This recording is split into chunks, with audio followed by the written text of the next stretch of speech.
Hello, welcome back to Shocks Talks. I'm Shakti, and this is my anomalous study hall. Right now, there's a lot of excitement around this idea of government disclosure because the US government is currently dropping some of the formerly not disclosed documents relating to the topics. So they're declassifying a bunch of PDF files, photos, and videos, and the first batch was released last week. And now we're waiting on a couple more drops, and there probably will be more interesting materials in the next couple of drops. But what we have to remember is that due to the nature of this issue, and not just what it means for humanity, but the way in which the US government has managed the information that they've received and uncovered about the UAP topic and possibly aliens over the years, they're not likely to want to share what it is that they know in full, because that would also expose them for the cover up that's been going on for the last 80 or so years. To let us know everything would be to let us know where they did some shady stuff, basically, some stuff that they're never going to want to reveal. So it's just a logical conclusion that we're never going to get full transparency and complete and total disclosure from the US government. And I have to say, I think the same is true of the other major institutions, including NASA, because as we know, NASA's already been exposed for hiding things from the public and altering images. And there was a really good video on News Nation recently. This is one of the things that I watched this past week. And the person that Ross Coulthart was interviewing is called Max Derek Shawnee. And he does an analysis of these NASA moon photos, comparing things that are public facing and things that are in the deeper archives. And he points out where things have been blurred. He goes through step by step and explains in this video, which is linked for you below. And I highly recommend watching it. So he actually walks us through his process. He explains the tools and the technologies that he's using, these military-grade algorithmic tools that filter the data in images to identify anomalous structures in natural environments. So they're used on the Earth to locate like a base or a building in a jungle or in a desert, man-made artifacts. It can also analyze different qualities of those objects, and he's used these same filters on some of the strange things that are on the moon. And the whole point of this is not to try to convince anyone that anything's going on or latch on to any conspiracy necessarily, but just to say that there are some interesting things that could be worth us, humanity, exploring if we want to move towards a more concrete understanding of life beyond humans on this earth. And he basically makes the argument, why wouldn't you examine these things? Why wouldn't you investigate? He really breaks it down. This video is incredible. That was one of the things that I learned this week that I really enjoyed. I learned a little bit from Pavel, as usual. He does the Psicoactivo podcast, and I just love him. He's basically like my UFO news guy. So if you need 20-minute videos that are just covering all the news, he usually drops a couple every day or every few days. So he's really on top of it. And I just like his personality and his perspective on the topic, and the way that he treats people is really respectful. And he's also multilingual, so he has different interesting guests and interviews, and he knows a lot about the consciousness side of this topic as well. Anyway, this week I learned from him that Japan is following suit with the US's effort to declassify UFO UAP information, and even mentioned the US and said, yeah, we're going to work together and we're going to release some more stuff. So that's pretty interesting, because that makes what we're doing a little more real. And we'll see who else ends up doing the same. I'm about to link a bunch of things together for you, and it all has to do with the moon. And I know the moon is kind of a hot topic for people because Moon conspiracies have been around for a long time, and some of them are pretty silly, and so people really write it off when you start talking about anything about the moon that is out of the norm or out of the mainstream story of exactly what has happened. And I just finished this book by Niara Terela Isley, Facing the Shadow, Embracing the Light. I'll admit I skimmed the last chunk of it because she starts going into some more general conclusions towards the end, which were interesting, but nothing that I wanted to reread at this time because I really want to get into my next book. We'll talk about this a little more in a second. But in this book, she talks about humans having bases on the moon, and she talks about going to those moon bases. And now on News Nation, they're talking about anomalous structures on the moon. There are multiple structures and what appears to be vehicles in many different locations: North Moon Pole, South Moon Pole, and front and center on the side facing us.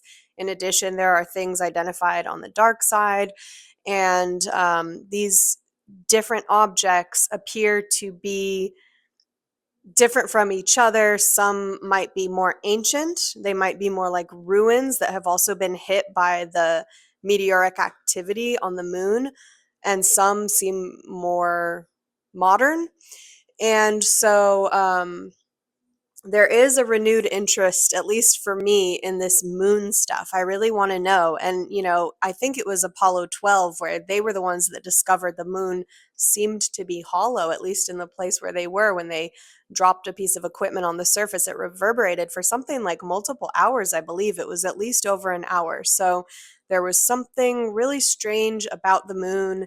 And, there's a whole list of things that make the moon seem really bizarre. But right now, what interests me the most is, why did Elon Musk change his tune and give up on Mars and start focusing on the moon? Why did we just send another mission to the moon? And what did they actually see and uncover?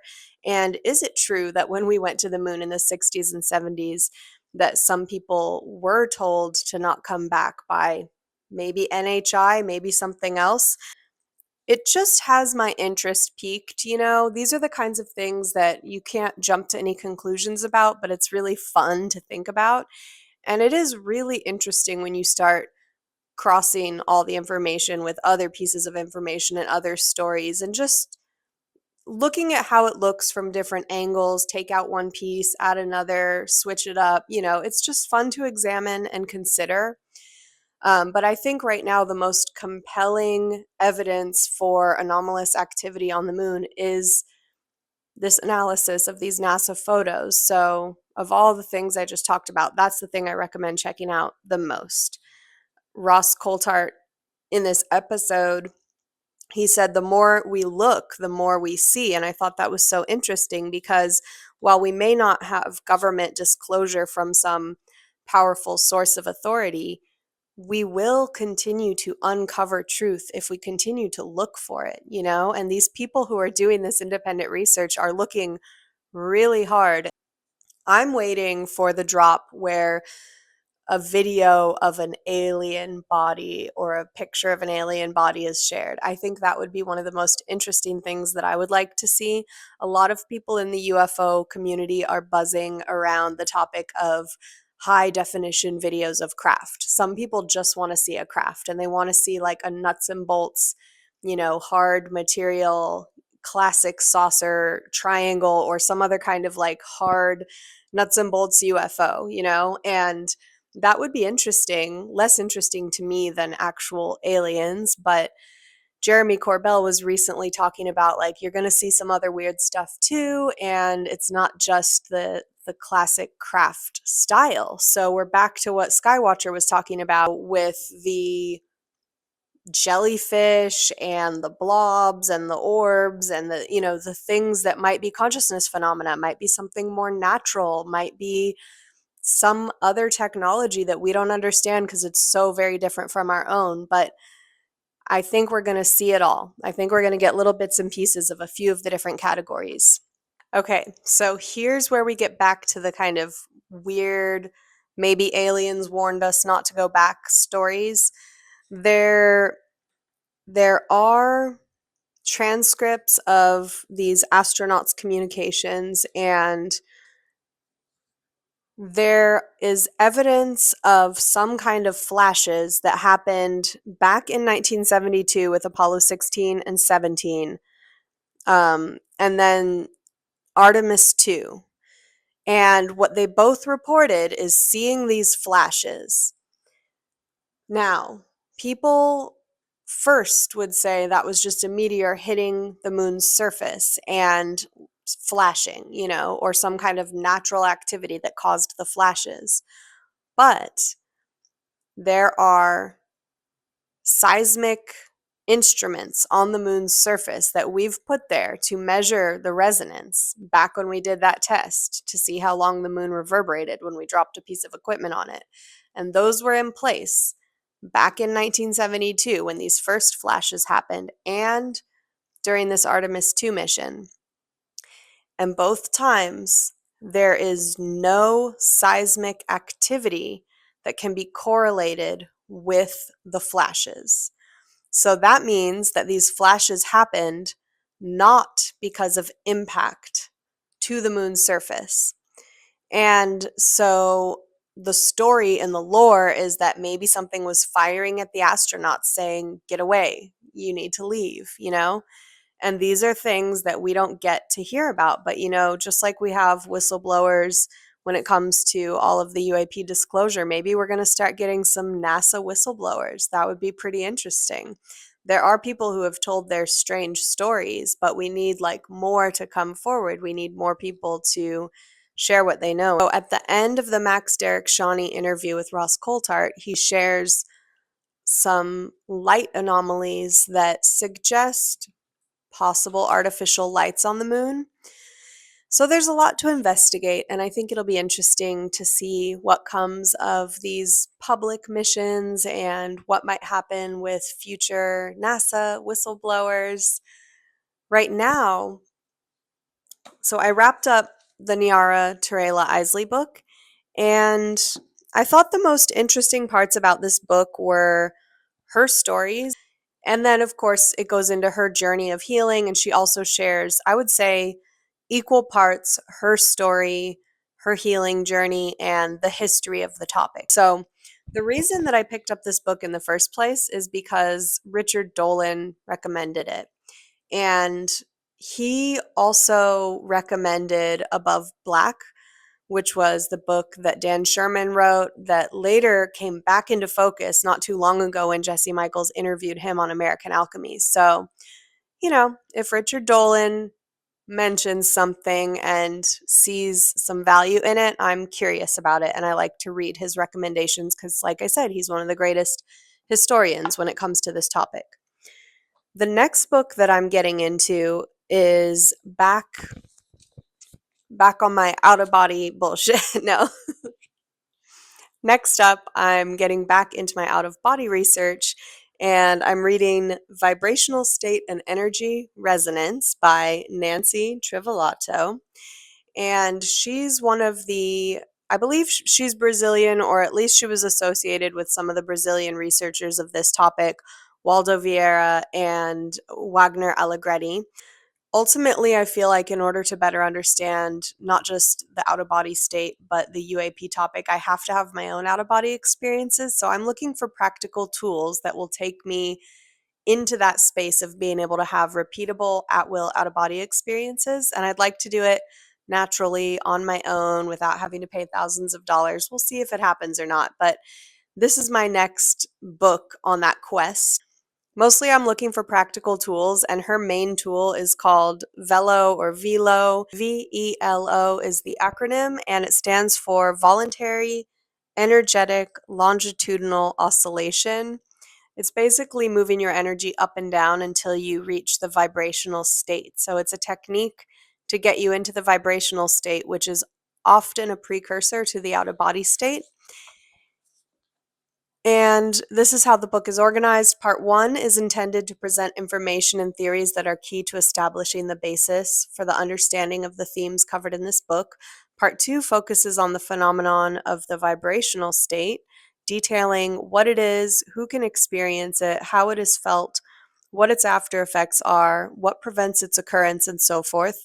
Part 3 describes the velo technique and its applications, giving step-by-step instructions to perform it, as well as discussing what each effect or sensation experienced might be and what to do in each of these cases.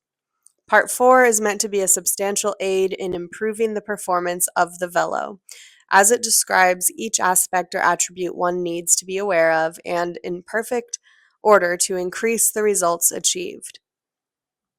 This part corresponds to a more readable and detailed version of the information originally presented in the paper Measurable Attributes of the Vibrational State Technique, Trivellato, 2008.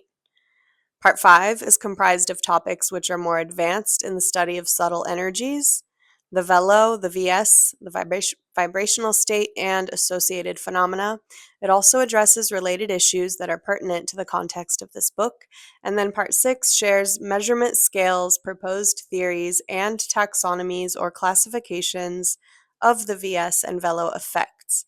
I'm still enjoying the channel Out of Body Stories, so if you want to get this Nancy Trivellato book with me and start reading it and researching the out of body state through the velo technique, I would also pair it with the Out of Body Stories channel on YouTube because it's really fun to hear just what people are up to who are claiming to have these experiences as a kind of motivating factor to take us through our research and hopefully into that place where we're having our own experiences. So I like to keep myself interested and excited while I'm also doing the hard work of just studying and practicing these practical techniques and tools.